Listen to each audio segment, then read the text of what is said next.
आज 69,000 शिक्षक भर्ती आरक्षण पीड़ित हम सभी साथी जो कि 16 महीने से बेरोजगारी और पीड़ित का दम झेल रहे हैं और हर किसी मंत्री, विधायक और अधिकारियों के पास अपनी पीड़ा लेके पहुंच रहे हैं, लेकिन हम लोगों को पीड़ा की कोई भी दवा, कोई भी दुआ नहीं मिल पा रही है।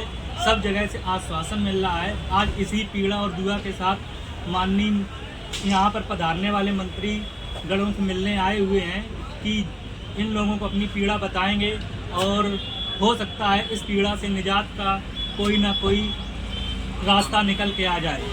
और इसी पीड़ा के साथ यहाँ पर हम आए हुए हैं और माननीय मुख्यमंत्री जी के लिए भी एक हम लोगों का संदेश है कि हम लोगों की मुक्ति का रास्ता कुछ ना कुछ प्रशस्त करें, जिससे कि हम लोग विद्यालय में पहुँच सकें।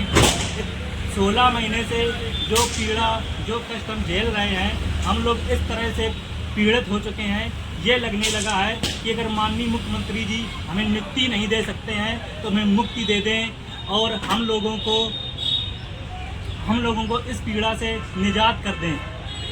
मुक्ति से मतलब हमारा ये है कि हम लोगों को इच्छा मृत्यु, कहने में तो हमें बहुत बुरा लग रहा है, इच्छा मृत्यु हम लोगों को दे दी जाए, जिससे कि ये रोज रोज तल के हम लोग मरने पे मजबूर हैं। इस पीड़ा से हम लोगों को मुक्ति मिल सके।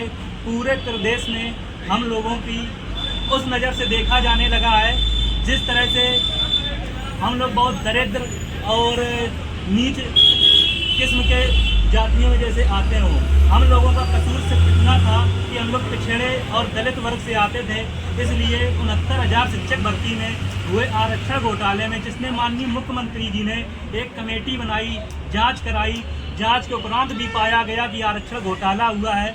माननीय मुख्यमंत्री जी ने चुनाव से पूर्व खुले मंच पे आके बोला कि 69,000 शिक्षक भर्ती में विसंगति हुई है। हम लोगों ने उस विसंगति को भी स्वीकार किया, जिसमें हुआ तो आरक्षण घोटाला था, लेकिन उसको नाम विसंगति दे दिया गया।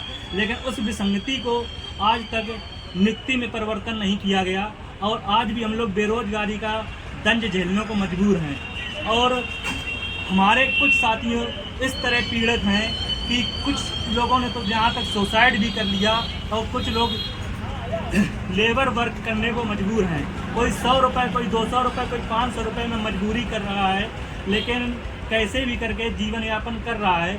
लेकिन इस 200-500 रुपये में वो कब तक अपने जीवन को चलाएगा, ये तो हमें नहीं पता है। आखिर कब तक नौजवानों के साथ खेलती रहेंगी ये सरकारें, कब तक जान गंवाते रहेंगे युवा। क्या इसी दिन के लिए हम लोग पढ़ते हैं, लिखते हैं कि जब हम लोग पढ़ लिख के नौकरी के लिए पहुँचते हैं तब हम लोगों पर अपना हक अधिकार मांगने पर लाठियाँ बरसाई जाती हैं और लाठियाँ बरसाने के साथ साथ कभी कभी हम लोगों को अधिकार मांगने पर जेलों के दरवाजे भी खोल दिए जाते हैं, जहाँ पर जेलों के अंदर तो गुनहगारों को देखा गया है। हम लोगों को गुनाह सिर्फ इतना हो जाता है कि हम लोग अपनी पीड़ा को लेके अपना हक अधिकार मांगने चले जाते हैं और अधिकार न मिलता है, लेकिन लाठी डंडे हम लोगों को ज़रूर मिलते हैं। और इस पीड़ा को हम फिर ऊपर तक पहुंचाना चाहते हैं। माननीय मुख्यमंत्री तक अगर हमारी आवाज़ कहीं से भी पहुंच जाए तो हम बस यही कहेंगे कि हम दलित पिछड़ों को न्याय दें और 68 चयनित शिक्षकों को जल्द से जल्द स्कूल और स्कूलों में पहुंचाएं, ताकि हम लोग बेसिक शिक्षा में सेवा का मौका दे सकें। जिस सेवा के लिए हम लोगों ने इतनी मेहनत की है, हम उस मेहनत और तपस्या का फल बेसिक के बच्चों को दें। धन्यवाद।